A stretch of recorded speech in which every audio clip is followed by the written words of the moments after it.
Selepas pelancaran Chery Super Hybrid 37 dan 8 PHEV, kami berpeluang menguji kedua-dua model ini di Lintas Sepang. Sebelum memulakan sesi pandu uji, kami diberikan taklimat ringkas bagi memastikan keselamatan semua pemandu terjamin. Ujian kali ini lebih kepada exercise untuk menilai tahap handling model Chery 37 dan 8 PHEV.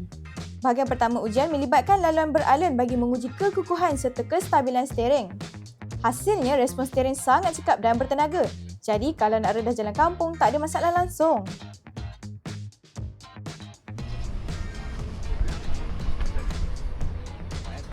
Seterusnya kami beralih ke kick flat test di mana permukaan jalan direka khas untuk meniru situasi jalan licin. Ujian ini penting untuk menilai keberkesanan sistem keselamatan pintar dalam kedua-dua model. Dengan bantuan ciri keselamatan yang canggih, pemanduan di jalan licin terutama ketika hujan tak lagi jadi masalah. Cuma pastikan jangan pandu laju seperti dalam video ni ya.